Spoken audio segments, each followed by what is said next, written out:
Shamim. Good morning, everyone. My name is Shamim Sad. I work with New Vision. Good morning, I'm Nanyonga Nancy from the New Vision. Damarha is my name from Mountain Cafe. Target student from Lele Mountain. I'm Temple James, Chancellor University. Namas Williamson, Chancellor University. Freeman Crispus, PLF Chancellor. Mary Namposa from UBC. I'm Jennifer Chico, the Clara Okay, thank you very much, members of the media and our Chancellor staff for coming to the press conference because we are finishing the year and there have been a number of questions asked about Kyambogo which the public may be interested in. One just informed me that we opened the university on the 1st of November following the President's speech and recommendation that we start the universities. We opened the gates to all continuing students. So they have been here since 1st November.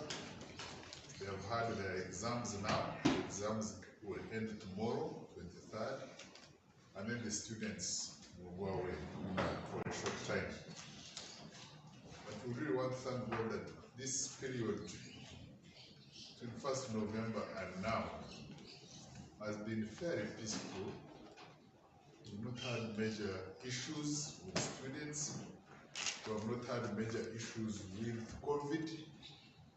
So the students were able to study and do the exams. And right now the exams are coming to an end. It was interesting, I moved around during the examination period. The university now has sufficient infrastructure to hold all the students' examinations literally at the same time, which is very commendable. So regarding this semester, as I've said, it will end tomorrow, and then the students will go away and report back on the 3rd of January. This is for the continuing students. They will be coming back on the 3rd of January to continue with the semester 2, which will end on the 10th of April. So from the 3rd of January to the 10th of April, the continuing students will finish their semester 2, and then after that we shall be engaging in industrial training, school and college practice, and that will depend entirely on whether the schools will be fully open by that time. But we hope that schools will be fully open and our students can do school and college practice, and also those who want to engage in industrial training will be able to do it. There have been many questions asked about when fresh students will report. The Senate took a decision a few days ago to admit these students, to open the university to them on the 5th of February. So the current senior 60s who have been sitting and waiting will report on the 5th of February and continue with their semester.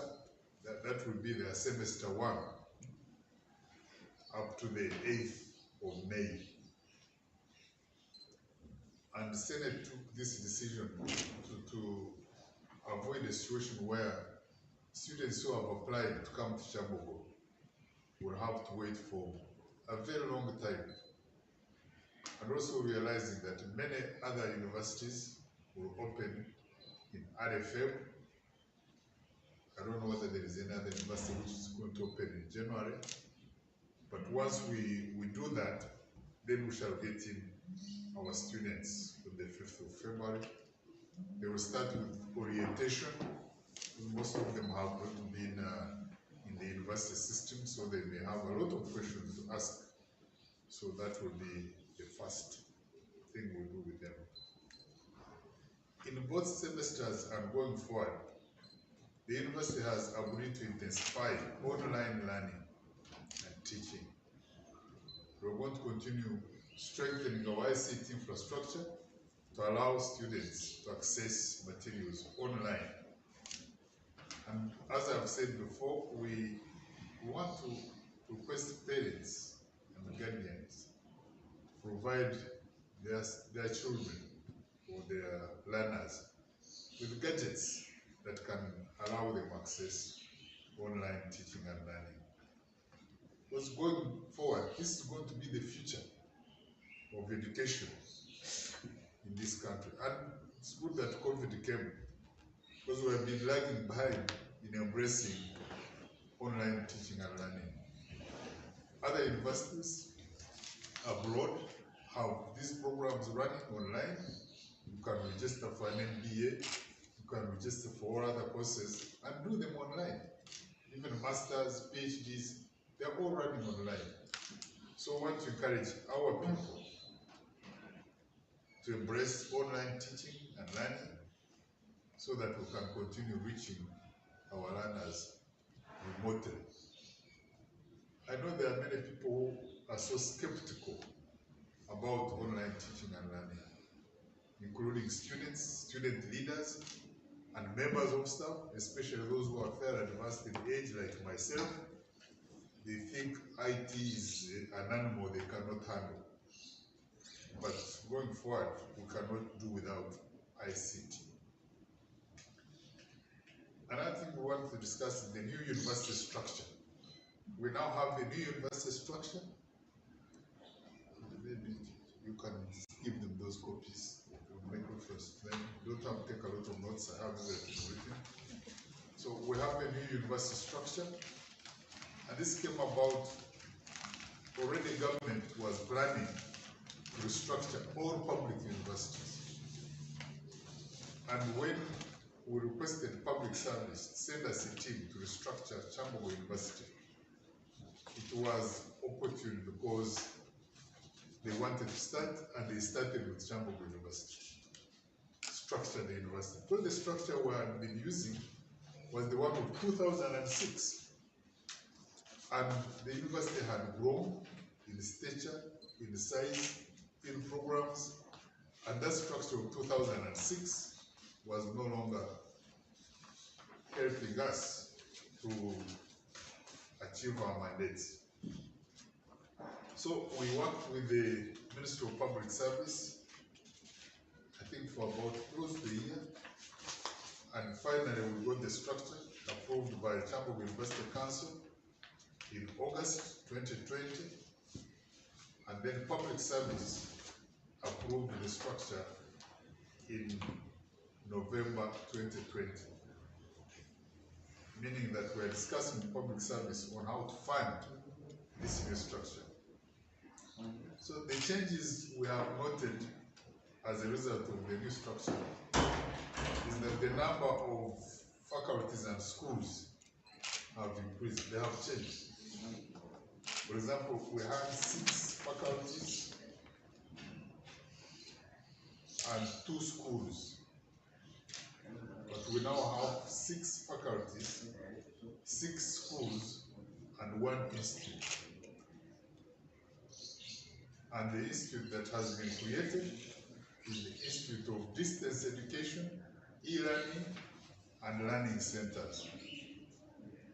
This is to give emphasis to e-learning so that we have an institute devoted strengthening our capacity, working with the staff to make sure that we embrace e-learning. Now, the new schools that have been created, we now have the School of Art and Industrial Design. We have the School of Built Environment, which is Architecture and Surveying. We have the School of Vocational Studies, and we also still have the School of Education. You can give them those figures. And so with this structure, we'll be able to deliver services to our stakeholders. If you look at the presentation I've given you, the staffing levels have increased 1,341. I think this is from increasing from about 600 and 700 and something. And what the staff we have in place now is 410 out of the approved structure of 1,341. Meaning we have a shortage of staff of 931, which is a big shortage. Appointments board has been recruiting people every time, but this is a very big number which we cannot ignore, and we are going to be discussing with government how best we can increase the staffing levels in the university. Because this gives you a staffing level of about 31%, which is not acceptable. So the members of staff have been validated now. Each one knows where they will fall. And what is going to happen now is that we are going to be appointing leaders in these new structures. So the validation exercise has revealed gross understaffing in the critical departments like engineering and science and vocational studies, severe shortage of senior lecturers, associate professors and professors, severe need for technicians in the faculties of engineering, science and vocational studies, and education. Because as you remember, we got a lot of equipment from African Development Bank through the HEST project. This is the project that was funded by government. And they gave us a lot of equipment, which if we don't use it, we are going to lose it. So in order to use it, we need to recruit technicians. And that is going to be one of our next focus. Jennifer, do you have a spare copy? Can I have a spare copy? Just the last page.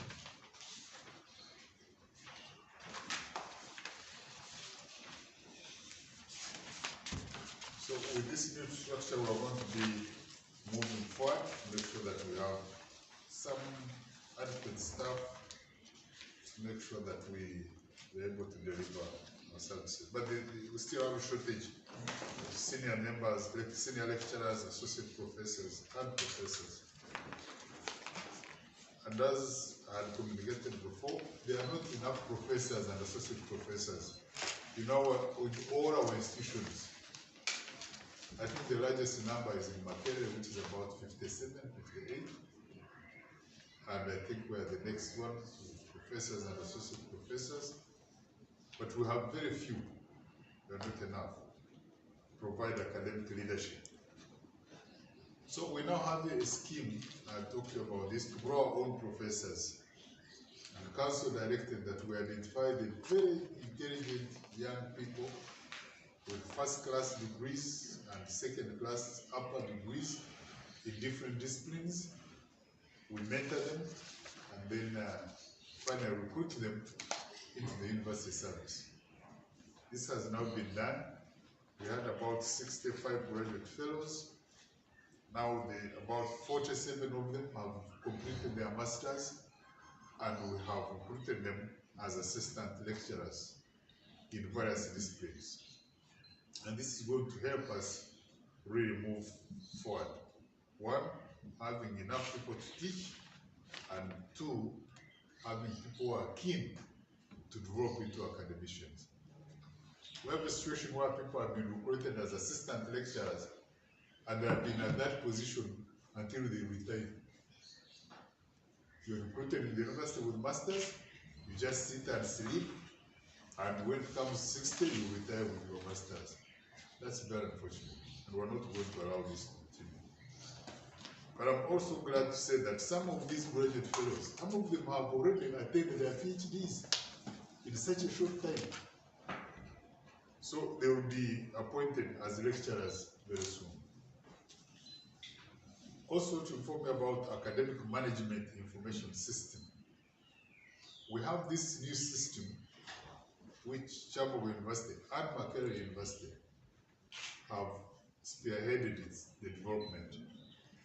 So this system is, I think, a follow-on of what we used to have as AIMS, Academic Information Management System. Now this system is much better, it's more robust, and is going to be part of EMIS. EMIS is the Academic Management Information System, which is being developed to cater for the whole education sector, right from primary, secondary, and tertiary institutions. And this ACMIS will be part of that EMIS. We developed this system following some challenges we had with AIMS, because AIMS was not our system. Much as it evolved from eCampus, you all remember that eCampus was developed by Chancellor. When we developed AIMS, we surrendered it to the Ministry of ICT. They more or less owned it, and they gave it to vendors to own it and manage it. But now this ACMIS is a system owned by universities. Each university is responsible for its own information and data and the management of the system. So nobody will switch it off or close it for different purposes. And I'm glad to say that most public universities have signed to this. Also just inform you about appointment on contract after retirement of academic staff. Because we have shortage of staff, Council resolved that we can appoint senior members of staff who have attained retirement age of 60 under different terms. Previously, these people used to be retained on contract under gratuity of 30%. The 30% gratuity was not affordable to the university because most of our domestic careers relate to gratuity. So management took a decision to recommend to council to appoint teaching staff after attaining retirement on a non-gratuitable contract. So what we are saying, they will not get the 30%, but they will get the gratuity of 8.3% like all other staff. So what we are saying is that we are allowing these people to continue working under similar terms. So we're saying that for senior lecturers, they will be allowed to continue working up to 65 years. They will get 2 contracts, one of 3 years and one of 2 years. For the associate professors, they will continue to work up to 70 years. So they will get 3 contracts, one of 4 years, 4 years and 2 years, 3 contracts. For professors, we are saying they can work up to 72 years. They will have 3 contracts, 4 years, 4 years, 4 years, up to 72 years. And after that, we can say bye-bye. However, we have a situation where many people think that professors should not retire. They should continue working up to 80, but people get tired. People get tired, and you need to go and prepare for life after the university. So we are saying 72 years is the maximum. Once you attain that, you don't get another contract. We have also considered lecturers. We are saying if you are appointed a lecturer, you sit in the university, you're supposed to be doing research, you're supposed to be publishing, and you get to 60 years before you become a senior lecturer. Really, you have not been productive. So we shall not retain you. However, there are areas which are very needed. So we say we can retain lecturers on 2 years contract under circumstances. And those special circumstances must be clear. The department must be very needed. You may be the only person who was teaching the program, but that's not good enough. How come you are the only one and there is no anybody else? So, under special circumstances, you can be retained for only 2 years. After that, we shall say bye-bye. So really, that's all I wanted to communicate to you. You may have questions for me, but on behalf of management and the Mount Hub, I want to wish you a very blessed festive season, and I will do the same for all my staff. let us continue observing the SOPs. Let us hope that Omicron will not take over from Delta. We look forward to government opening all the economy and we'll continue leading our lives. Thank you very much. You may have some few questions before we break for tea. Yes, ma'am. Thank you, Professor. I have two questions. One, you said freshers are coming on Feb. Yes, But at the same time, you'll be having the current first-year students at campus still. Do you have the capacity to accommodate both classes at once? Yes. And lecturers as well? And number two, on the issue of graduation, since you're finishing in April, are you going to wait until December, where you usually graduate your students, or this time it will be closer? Yeah. Well, thank you. One, we Senate considered this matter very seriously for a long time, and they resolved that the deans and heads of departments will be able to accommodate these people. One, most of the teaching will be online for part of the time they are here. So after orientation, many of them will go online, and we feel that with intensification of online teaching and learning, these people can be accommodated. The good thing is that with some of the programs they have, you have some lecturers who teach programs in semester 1, and in semester 2 they are free, because their programs have been covered in semester 1, and there is nothing for them to teach in semester 2. This has been going on in public universities for a long time. You find somebody has no load the whole semester. So they do their research and they do their things hopefully. So with online teaching and learning, these students will be accommodated. Damari, you're always ahead of us. Nobody has thought about graduation. We are preoccupied with finishing the semester. But this semester will end in April, and then after that, students will go for industrial training and school practice, which takes another 6 to 8 weeks. So that will take us to about June, and members of staff to do the marking and whatever. So September doesn't look too far. But nobody has really thought about graduation as of now. Yes, please. Okay, thank you. You said you've come up with the Institute of Distance Education and e-learning and e-learning centers. Yes. And now most schools are going into online teaching. How are you positioning yourself to help schools adapt to e-learning and then also access to this e-learning equipment? Well, as I said, we are going to encourage parents and sponsors to buy gadgets for their children. In fact, yesterday I had a meeting with somebody from ABSA. They are coming up with a proposal of providing this equipment on hire purchase to students. They are proposing two options. You can give hire purchase to own, or you can get hire purchase, and when the time comes, you return the equipment. The sort of thing that goes on in Europe. You know, our colleagues who live in Europe don't own anything. Everything is on hire purchase. Even a TV, even a car, even chairs. You just continue paying something. And you never own these things because they make sure that you never finish paying for them. And the interesting thing is, after some time, you can go and get a newer car and you throw away the old one. That's why they're able to drive new cars all the time. But in Uganda, cars don't get old, even 15, 20 years. So with these companies, ABSA, Airtel, we are going to be discussing with them, see whether they can provide this equipment, students, on hire purchase, and staff. See, members of staff now have no reason not to have a laptop.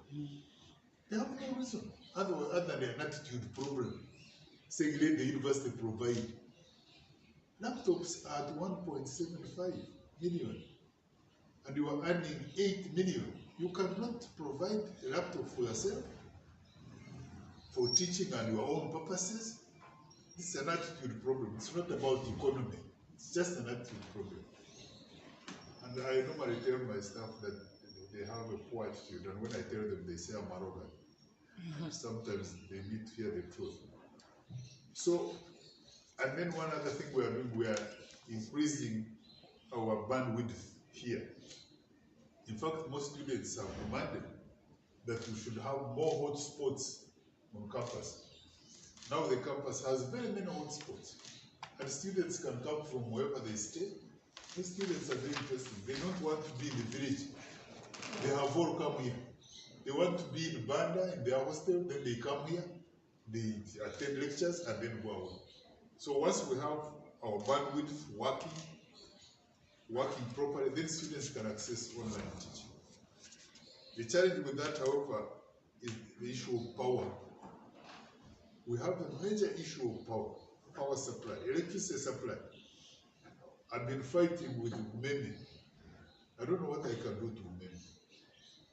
We pay for electricity, but our electricity is never stable. It comes on for 1 minute, it is off for 2 minutes, comes on for 10 minutes, it's off for 5. That disrupts online teaching, and that's the challenge we have had. So we're also investing in generators, so that when power goes off, these generators can be turned on. But no, generators are very expensive to run. They consume a lot of petrol. Most of our generators, I think, are petrol. Yes. And then how about for the staff? What is the plan for, since you have less than half of the staff? Are you able to meet the amendments? This is going to be a challenge, and we're going to continue discussing with government how we can increase the staffing levels. The good thing is, now with these people on contract, the ones who have recruited, these are 15 people. We have recruited 15 people on contract. And this will also help us with the teaching.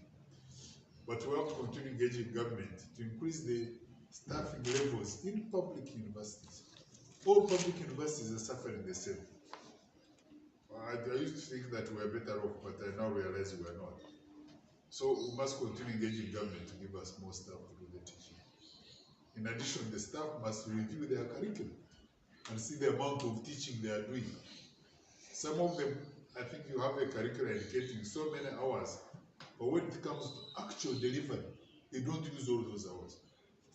So they have now to come up with curricula that reflect the amount of content they want to deliver, and then deliver that from them. So we have a lot of changes to make in the way we do teaching and learning.